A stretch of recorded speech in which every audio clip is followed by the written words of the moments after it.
ഈ പറയുന്ന പെൺകുട്ടിയുടെ മൊഴി പ്രകാരം ഇപ്പോൾ എഫ്ഐആർ രജിസ്റ്റർ ചെയ്യപ്പെട്ടിട്ടുണ്ട്. എഫ്ഐആറിലേക്ക് കൂടുതൽ ആളുകളെ നമ്മൾ എന്ത് ചെയ്യുന്നുണ്ടോ ഈ സംഭവത്തിൽ പ്രതിയാക്കപ്പെടുന്നുണ്ട്. ഇനി കൃത്യമായ അന്വേഷണമാണ് നടക്കേണ്ടത്. അപ്പോൾ നമുക്ക് ഒരു ഭാഗം മാത്രമേ എന്ത് ചെയ്തിട്ടുള്ളൂ, നമ്മുടെ നിയമവ്യവസ്ഥയിൽ ഏകപക്ഷീയമായിട്ട് ഒരിക്കലും ഒരാൾക്കെതിരെ നടപടിയെടുക്കാൻ സാധിക്കുകയില്ല.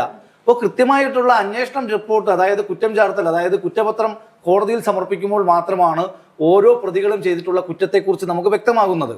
അപ്പോൾ ആ കുറ്റത്തിന് ശേഷം ആ കോടതി ഉറപ്പായിട്ടും വിചാരണ നേരിടേണ്ടി വരുമല്ലോ. സ്വാഭാവികമായിട്ടും പോക്സോയിലേക്ക് ഈ കാര്യങ്ങൾ വന്നുകൊണ്ടിരിക്കുകയാണ്. കാര്യം ഈ കുട്ടി പീഡനത്തിനിരയായ കാലഘട്ടത്തിൽ ആ കുട്ടിക്ക് എന്തില്ലായിരുന്നു, 18 വയസ്സ് എന്തില്ലായിരുന്നു, പ്രായമില്ലായിരുന്നു. സ്വാഭാവികമായിട്ടും പോക്സോ ആയതുകൊണ്ട് തന്നെയും പെട്ടെന്ന് തന്നെയുള്ള വിചാരണ ഉറപ്പായിട്ടും ഉണ്ടാകും.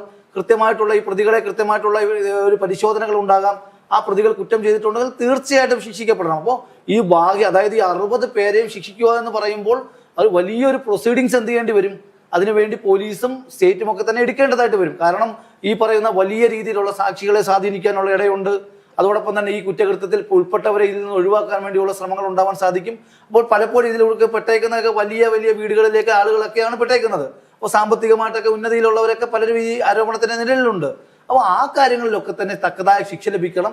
അതിനെല്ലാം ഉപരിയായിട്ട് ഈ പറയുന്ന ആശുപത്രിയിലും അല്ലെങ്കിൽ പൊതുവിടങ്ങളിലൊക്കെ ഉണ്ടായ ഈ കുട്ടിക്കുണ്ടായ അവസ്ഥയ്ക്ക് അടിയന്തരമായിട്ട് അതിന് ഉത്തരവാദികൾക്കെതിരെ എന്ത് ചെയ്യണം, മാതൃകാപരമായി അങ്ങനെ നടന്നിട്ടുണ്ടെങ്കിൽ നടപടിയെടുക്കണം.